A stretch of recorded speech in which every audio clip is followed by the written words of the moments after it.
మీరు పిలువబడితిరి గనుక కీడుకు ప్రతి కీడైనను దూషణకు ప్రతి దూషణైనను చేయక దీవించుడి. ఆమేన్, ఆమేన్, ఆమేన్. చూడండి దేవుని ప్రజలరా, ఆశీర్వాదానికి వారసులవ్వడానికి మీరు పిలువబడ్డారు కాబట్టి కీడుకి ప్రతి కీడైనా దూషణకు ప్రతి దూషణ అయినా చేయక దీవించుడి అని బైబిల్ చెప్తుంది. దీవించుడి.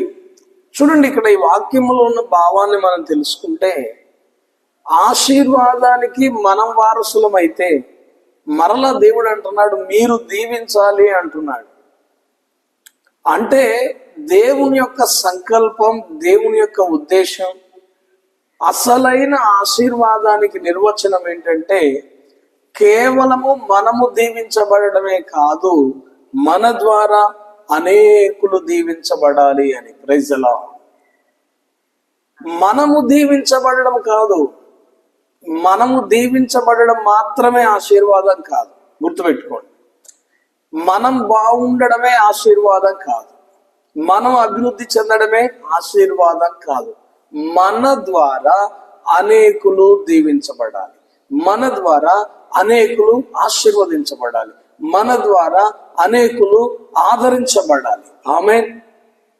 దేవుని ప్రజలారా, వాక్యం చెప్తున్న సత్యం ఏంటంటే మీరు ఆశీర్వాదానికి వారసులు అవ్వడానికి పిలువబడ్డారు కాబట్టి కీడుకి ప్రతి కీడైనను దూషణకు ప్రతి దూషణైనను చేయక దీవించుడి. దేవుడు ప్రపంచవ్యాప్తంగా ఆయా స్థలాల్లో తన ప్రియమైన దేవుని బిడ్డలను ఆయన ఎందుకు ఉంచాడు తెలుసా? ఆయన ప్రజలమైన మన ద్వారా ఈ లోకాన్ని దేవుడు దీవించాలనుకుంటున్నాడు. ఆయన బిడ్డలైన మన ద్వారా దేవుడు సమస్త మానవాళిని ఆశీర్వదించాలని ఆయన ఆశపడుతున్నాడు. దేవుని నామానికి మహిమ కలుగును గాక. హల్లెలూయా. దేవుని ప్రజలారా, ఆశీర్వాదం అంటే కేవలము మనం బాగుండడం కాదు. గుర్తుపెట్టుకోండి, మనము దీవించబడడం కాదు, మనం వర్ధిల్లడం మాత్రమే కాదు. అంటే మనం అభివృద్ధిలోకి రావాలి, మనం ఆశీర్వదించబడాలి, మనము దీవెనకరంగా మారాలి. అయితే అది మన వరకే పరిమితం అయితే అది నిజమైన ఆశీర్వాదం కాదు. నిజమైన ఆశీర్వాదం ఏంటంటే మన ద్వారా అనేకులు దీవించబడడం. Praise the lord. చూడండి, పరిశుద్ధ బైబిల్ గ్రంథములో మనము చదువుకోగలిగితే ఒక అద్భుతమైనటువంటి మాట మనము చదువుకోవచ్చు. ఆదికాండము 12వ అధ్యాయము 2వ వాక్యం చదవండి ఒకసారి. గొప్ప జనముగా చేసి నిన్ను ఆశీర్వదించి నీ నామమును గొప్ప చేయుదును. నీవు ఆశీర్వాదముగా నుండువు. నిన్ను ఆశీర్వదించు వారిని ఆశీర్వదించెదను, నిన్ను దూషించు వారిని శపించెదను. భూమి యొక్క సమస్త వంశములు నీ యందు ఆశీర్వదింపబడునని అబ్రహాముతో అనగా. ఆమేన్, ఆమేన్, ఆమేన్. చూసారా, దేవుడు ఏమంటున్నాడు? నీ మూలముగా నేను నిన్ను ఆశీర్వదిస్తాను. నిన్ను ఎలాగ ఆశీర్వదిస్తానంటే ఈ భూమి మీద ఉన్నటువంటి సమస్త వంశములు నీ మూలముగా ఆశీర్వదించబడతాయి. స్తోత్ర. నిన్ను గొప్ప జనముగా చేస్తాను, నిన్ను గొప్ప జనముగా చేయుదును. అవునా? నిన్ను గొప్ప జనముగా చేసి నిన్ను ఆశీర్వదించి నీ నామమును గొప్ప చేయుదును. నీవు ఆశీర్వాదముగా ఉందువు. చూసారా ఎంత అద్భుతమైన మాట. నువ్వు ఆశీర్వాదము పొందుతావు అని చెప్పట్లేదు దేవుడు ఇక్కడ. కేవలము నీవు ఆశీర్వాదం పొందుతావు అనేది వేరు. కానీ దేవుడు ఇక్కడ ఏమంటున్నాడంటే నీవు ఆశీర్వాదముగా ఉందువు. అవునా? మరలా అంటున్నాడు, నిన్ను ఆశీర్వదించు వారిని ఆశీర్వదించదను, నిన్ను దూషించు వారిని శపించదను. భూమి యొక్క సమస్త వంశములు నీ యందు ఆశీర్వదించబడునని అబ్రహాముతో అనగా. ఆమేన్. చూసారా, అబ్రహాముకి దేవుడిచ్చిన ఆశీర్వాదం ఏంటంటే కేవలము తను దీవించబడమే కాదు. మనం బైబిల్లో చదువుకుంటాం, ఆదికాండ 24 మొదటి వచనంలో అబ్రహాము బహుకాలము గడిచిన వృద్ధుడై ఉండెను, దేవుడు అతనిని అన్ని విషయాలలో ఆశీర్వదించను. అంటే తను దీవించబడడం మాత్రమే కాదండి. దేవుడు అంటాడు, అబ్రహాము నీ కొరకు ప్రార్థన చేస్తాడు, అది నీకు ఆశీర్వాదంగా ఉంటుంది, అతడు ప్రవక్త, అతని విషయమై జాగ్రత్తగా ఉండాలని అబీమెలకును స్వయంగా దేవుడు హెచ్చరిస్తాడు. అంటే ఇక్కడ విషయం ఏంటి అంటే, దేవుని ప్రజలు ఎలాగుండాలని ఆయన కోరుకుంటున్నాడంటే, కేవలము దేవుని బిడ్డలు వారు దీవించబడమే కాదు, వారు వృద్ధిలోకి రావడమే కాదు, వారు ఆశీర్వదించబడమే కాదు, వారి ద్వారా సమస్త జనములు, ఆమేన్ హల్లెలూయా, భూమి యొక్క సమస్త వంశములు నీ యందు ఆశీర్వదించబడునని చెప్పాను. Praise the lord. దేవుడు కోరుకుంటున్నాడండి. దేవుడు ఏం కోరుకుంటున్నాడో తెలుసా? మనము అభివృద్ధి చెందేది, మనము దీవించబడేది, మనం ఆశీర్వదించబడేది కేవలం మన కోసం మాత్రమే కాదు, మనము అనేకులకు దీవెనగా ఉండాలని ఆయన కోరుకుంటున్నాడు. ఒక చిన్న విత్తనం భూమిలో పడి అది చెట్టయి వృక్షమై మహావృక్షమై ఎదిగిన తరువాత ఏ విధంగా అనేక పక్షులు ఆ మహావృక్షం యొక్క కొమ్మల్లో గూళ్ళు కట్టుకుంటాయో, అనేక జంతువులు ఆ యొక్క చెట్టు కింద విశ్రమిస్తాయో, అనేక మంది మనుష్యులు ఆ చెట్టు నీడలో విశ్రమిస్తారో, మనం కూడా అనేకులకు దీవెనగా, అనేకులకు ఆశీర్వాదంగా, అనేకులకు ఆదరణకరంగా ఉండాలని మన దేవుడు కోరుకుంటున్నాడు. స్తోత్రం. ఈరోజు నువ్వు ప్రార్థన చేసేటప్పుడు నీ ప్రార్థన ఏమై ఉండాలి తెలుసా? నీ ప్రార్థన ఏమై ఉండాలంటే, అయ్యా దీవెన కేవలం నాకు మాత్రమే కాదయ్యా, నా ఆశీర్వాదం నాకు మాత్రమే కాదయ్యా, నా ద్వారా అనేకులు దీవించబడాలి, నా ద్వారా అనేకులు ఆశీర్వదించబడాలి, నా ద్వారా అనేకులు బలపరచబడాలి, నా ద్వారా అనేకులు ఆదరించబడాలి అని నువ్వు ప్రార్థన చేయగలగాలి. ఆమేన్ హల్లెలూయా. అదండి ఆశీర్వాదం. ఆశీర్వాదం అంటే అది. చాలా మంది అనుకుంటున్నారు వాళ్ళ మట్టుకు వాళ్ళు కొంత గీత గీసుకొని, బోర్డర్లు గీసుకొని అందులోనే ఉంటూ నేను బాగున్నాను, నేను క్షేమంగా ఉన్నాను, నేను ఆరోగ్యంగా ఉన్నాను, నేను ఆశీర్వదించబడ్డాను, పర్లేదు అనుకుంటున్నారు. కానీ దేవుడు నిన్ను దీవించింది, దేవుడు నిన్ను ఆశీర్వదించేది కేవలం నీ కోసం కాదు, నీవు అనేకులకు దీవెనగా మార్చబడాలని. స్తోత్రం. పరిశుద్ధ బైబిల్ గ్రంథంలో నుండి మరొక మాట మనం చదువుకోవడానికి ప్రయత్నం చేద్దామండి. చూడండి ఒకసారి, ఆదికాండం 41వ అధ్యాయం 57వ వాక్యం చదువుదాం. ఆదికాండం 41:57 చదువుకుందాం.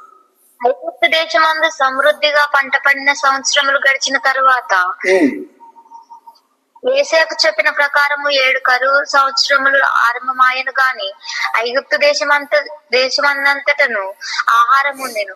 ఐగుప్తు దేశమందంతటను కరువు వచ్చినప్పుడు ఆ దేశస్థులు ఆహారం కోసం ఫరోతో మొరపెట్టుకొనిరి. అప్పుడు ఫరో, మీరు యోసేపు నద్దకు వెళ్లి అతడు మీతో చెప్పినట్లు చేయుడని ఐగుప్తీయులందరితో చెప్పెను. కరువు ఆ దేశమందంతటను ఉండెను గనుక యోసేపు కొట్లన్నీ విప్పించి ఐగుప్తీయులకు ధాన్యం అమ్మకము చేసెను.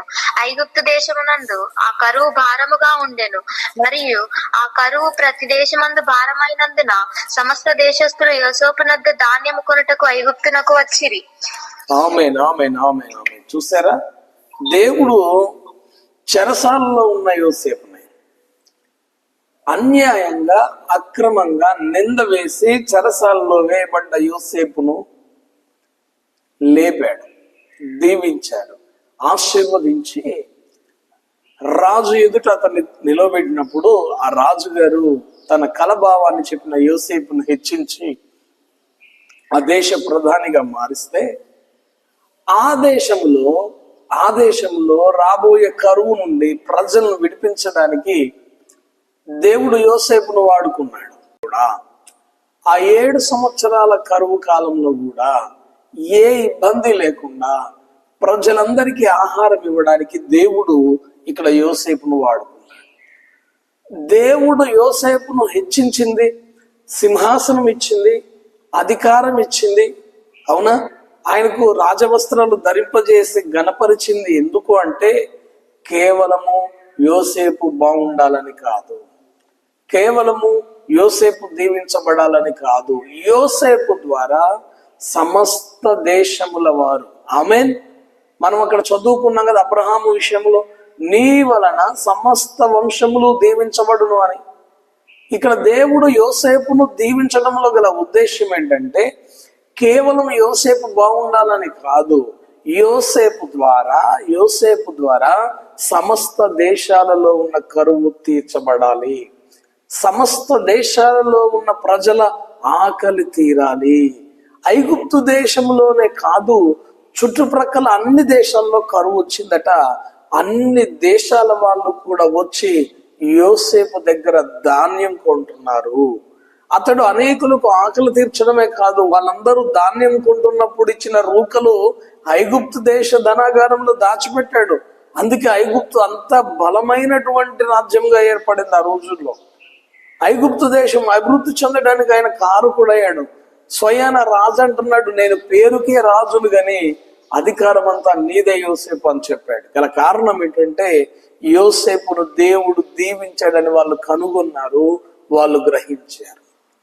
యోసేపు గతంలో పోతీఫర్ ఇంట్లో బానిసగా పనిచేస్తున్నప్పుడు పోతీఫర్ గ్రహించగలిగాడు, యోసేపు ఎక్కడికి వెళ్తే అక్కడ ఆశీర్వాదం వస్తుంది, ఎక్కడ వెళ్తే అక్కడ దీవెన వస్తుంది. అంటే ఆశీర్వాదము దీవెన అంటే మనము కలిగి ఉండడం మాత్రమే కాదు, మనం పొందుకోవడమే కాదు, మన ద్వారా అనేకులకు దీవెన కలగాలి. Praise the lord. మన ద్వారా అనేకులు ఆశీర్వదించబడాలి. దేవుడు నిన్ను హెచ్చించాలని కోరుకుంటున్నాడు. ఆమె నిజముగా హృదయపూర్వకంగా ఈ మాటలు ఎవరైతే మీ మనసులోకి తీసుకుంటున్నారో, ఇదిగో దేవుడు మిమ్మల్ని హెచ్చించబోతున్నాడు, ఆశీర్వదించబోతున్నాడు. ఎందుకో తెలుసా? నీవు అనేకులకు దీవెనకరంగా మార్చబడడానికి, అనేకులకు ఆశీర్వాదకరంగా నీవు ఉండాలని నీ దేవుడు కోరుకుంటున్నాడు. అందుకోసము దేవుడు నిన్ను హెచ్చించబోతున్నాడు. ఆమేన్.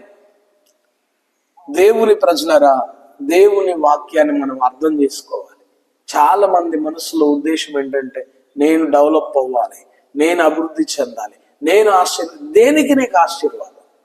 స్వార్థపూరితమైన ఆశీర్వాదాన్ని దేవుడు ఎప్పుడు సమర్థించాడు, దేవుడు ఎప్పుడు అనుమతించాడు. దేవుని ప్రజలారా, సొలొమోనుకు దేవుడు ఐశ్వర్యములు, జ్ఞానము, సంపదలు అన్ని ఎందుకు ఇచ్చాడు? సొలొమోను ప్రార్థన దేవునికి అనుకూలమైనది. అతడు అనేకుల కోసం ఆలోచించాడు.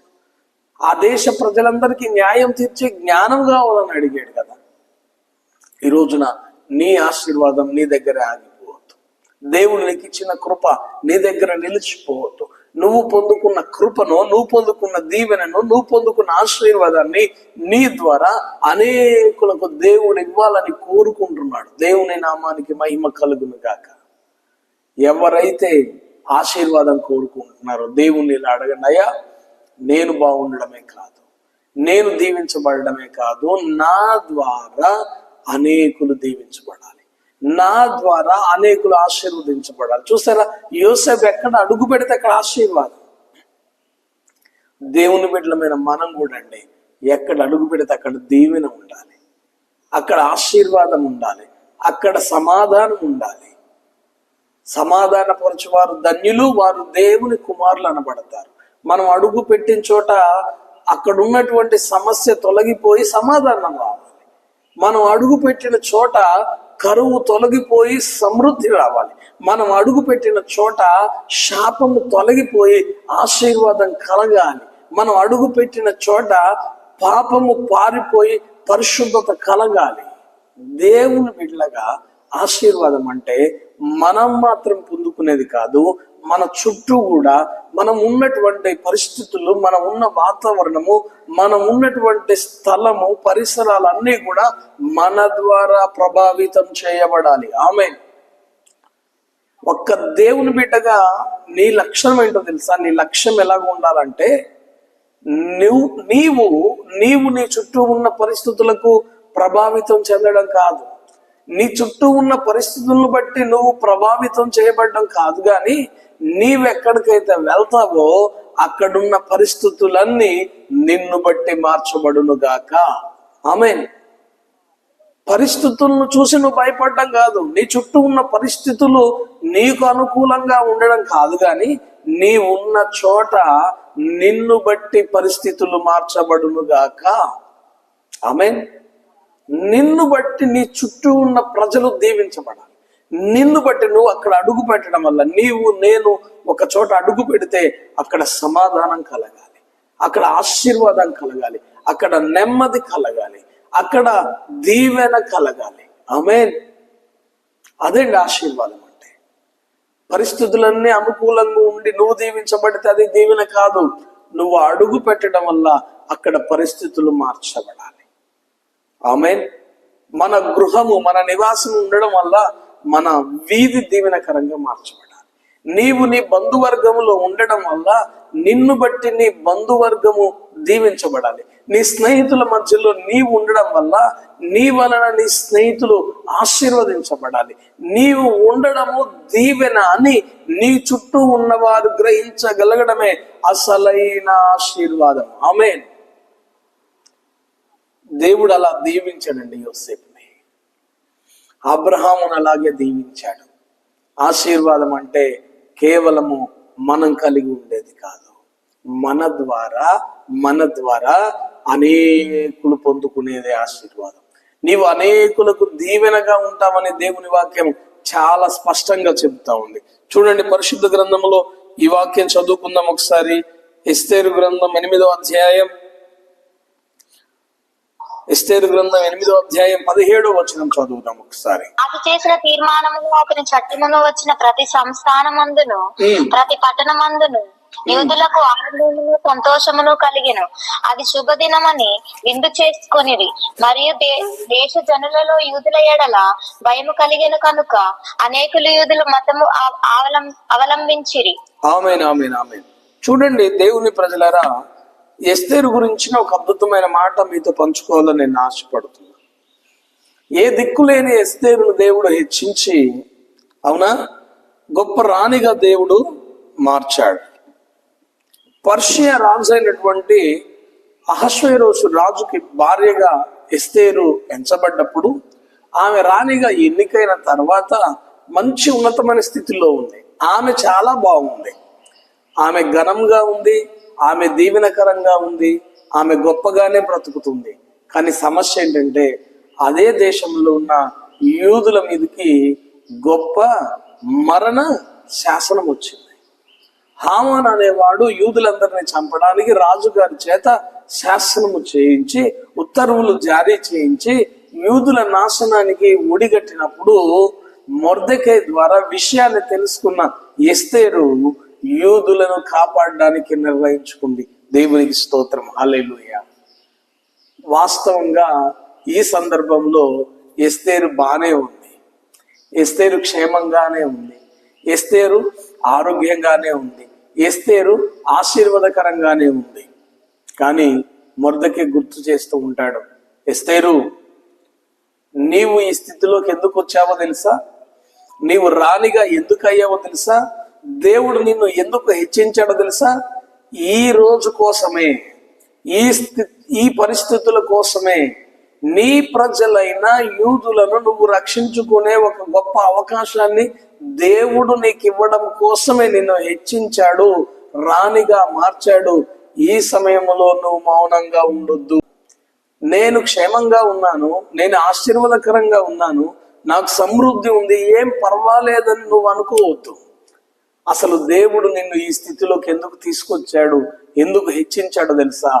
నీ ప్రజలైనటువంటి యూదులను కాపాడుకోవడానికి దేవుడు నీకు అద్భుతమైన అవకాశం ఇచ్చాడు అని చెప్పినప్పుడు ఆ ఎస్తేరు అనింది, నేను నశించదను కానీ నా ప్రజలను నేను కాపాడుకుంటానని. ప్రవేశింపడానికి అనుమతి లేకపోయినా కూడా తన ప్రాణాలు పోతాయి, పదవి పోతుంది, తన కుటుంబం విచ్ఛిన్నమైన అయ్యే అవకాశం ఉన్నప్పటికీ కూడా ఎస్తేరు వెళ్ళి రాజుని బ్రతిమలాడి యూదులపైకి వచ్చేటువంటి అన్యాయమైన శాసనాన్ని తప్పించింది. దేవునికి స్తోత్రం.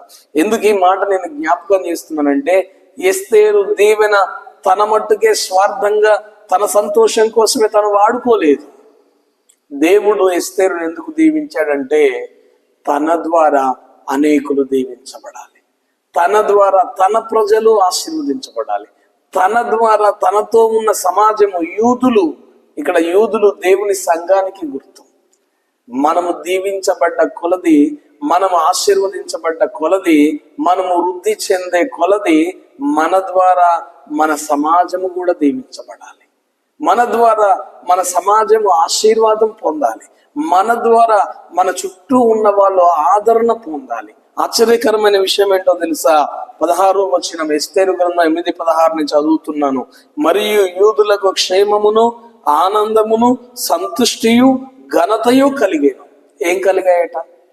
యూదులకు క్షేమము కలిగింది, ఆనందం కలిగింది, సంతుష్టి కలిగింది, ఘనత కలిగింది. ఎవరి వల్ల ఇవన్నీ కలిగాయి? ఎస్తేరు వల్ల కలిగాయి. అంటే దేవుడు ఎస్తేరు ఒక్కదాన్ని హెచ్చించడం వల్ల ఎస్తేరుతో పాటు తన యూద సమాజం అంతటిని ఆమె దీవెనకరంగా మార్చగలిగింది. యూద సమాజం అంతటికి ఆనందాన్ని ఇవ్వగలిగింది, యూద సమాజం అంతటికి క్షేమాన్ని ఇవ్వగలిగింది, యూద సమాజం అంతటికి సంతుష్టిని ఇవ్వగలిగింది, ఘనతను ఇవ్వగలిగింది. దేవునికి స్తోత్రం. ఇది కదా దీవెన అంటే, ఇది కదా ఆశీర్వాదం అంటే. అక్కడట రాజు చేసిన తీర్మానమును అతని చట్టమునకు వచ్చిన ప్రతి సంస్థానమందును ప్రతి పట్టణమందును యూదులకు ఆనందమును సంతోషము కలిగెను. అది శుభదినమని విందు చేసుకునిరి. మరియు దేశ జనుల్లో యూదుల ఎడల భయము కలిగను గనుక అనేకులు యూదుల మతము అవలంబించిరి. అనేకులు కూడా ఇక యూదులుగా మార్చబడి యూదులను వెంబడించడం ప్రారంభం చేశారట. ఆ రోజుల్లో అనేకులకు భయం కలిగింది యూదులంటే. కారణం ఏంటో తెలుసా? ఎస్తేరు తన దీవెనను తన స్వార్థానికి ఉపయోగించుకోలేదు. ఒక్కసారి గుర్తుపెట్టుకో దేవుని బిడ్డ, ఈరోజు నువ్వు ఆశీర్వాదం పొందుకుంటున్నావు, నువ్వు అభివృద్ధి చెందుతున్నావు, నువ్వు ఉన్నత స్థితిలోకి వెళ్తున్నావు అంటే అర్థం ఏంటో తెలుసా? కేవలము నీ కోసమే కాదు, నువ్వు బాగుండాలనే దేవుడు కోరుకుంటున్నాడు, నీ కుటుంబం క్షేమంగా ఉండాలనే దేవుడు కోరుకుంటున్నాడు. కానీ నీ ఒక్కదాని కోసము, నీ ఒక్కని కోసం కాదు దేవుడు నిన్ను హెచ్చించేది. నీ మూలముగా అనేకులు దీవించబడాలి. ఆమేన్. ఎస్తేరు తన పదవిని, తన ఘనతను, తన స్థాయిని తన ప్రజల క్షేమం కోసం ఉపయోగించింది. అబ్రహాము, యోసేపు, ఎస్తేరు, ఇట్లా బైబిల్లో ఎంతో మంది భక్తులు నిజమైన ఆశీర్వాదానికి వారసులుగా ఉన్నారు. కారణం ఏంటో తెలుసా? ఆశీర్వాదము వాళ్ళలోనే దాచుకోలేదు, కానీ వారి ద్వారా ఆ ఆశీర్వాదాన్ని అనేకులకు పంచిపెట్టారు. ఈరోజు నీ ద్వారా నీ చుట్టూ ఉన్న సమాజం దీవించబడాలి. నువ్వు అభివృద్ధి చెందుతున్నావంటే నిన్ను బట్టి నీ సంఘము వృద్ధిలోకి రావాలి. కొంతమంది ఉంటారండి, మంచి స్థితిలోకి వెళ్తారు, ఉన్నతంగా దీవించబడతారు, చాలా గొప్ప వాళ్ళు అవుతారు, కానీ అంతా తమ స్వార్థం కోసమే ఆలోచిస్తారు. తన కోసం ప్రార్థించిన సంఘాన్ని, దైవజనులను మర్చిపోతారు. లేకపోతే తనను ఆదరించిన వాళ్ళని, బలపరిచిన వాళ్ళని, చిన్ననాటి నుండి వారిని ఆ ఓదార్చి, బలపరిచి, ఆదరించి వృద్ధిలోకి తీసుకొచ్చిన వాళ్ళని వాళ్ళు మర్చిపోతారు. దేవుని ప్రజలరా, వాక్యం చెబుతుంది, నువ్వు అభివృద్ధిలోకి రావాలి, మంచి విషయం. నువ్వు దీవించబడాలి, ఇంకా మంచి విషయం. కానీ నీవు దీవించబడడం కేవలము నీ మట్టుకే కాదు, అబ్రహాము వలె అనేకులకు దీవెనగా నీవు మార్చబడాలి. యోసేపు వలె అనేకులకు ఆశీర్వాదంగా మార్చబడాలి. ఎస్తేరు వలె అనేకులకు సంతోషము, సంతుష్టి కలుగజేయవారిగా మనము ఉందుము గాక. ఆ రీతిగా మనం ఉండాలని మన దేవుడు కోరుకుంటున్నాడు. అది నిజమైన ఆశీర్వాదం. ఆశీర్వాదం అంటే మనం కలిగి ఉండడం కాదు, అనేకులకు దీవెనకరంగా మార్చబడడమే అసలైన ఆశీర్వాదం. అంటే ఆశీర్వాదాన్ని దేవుడు మనందరికి దయచేసి ముందుకు నడిపించునుగాక.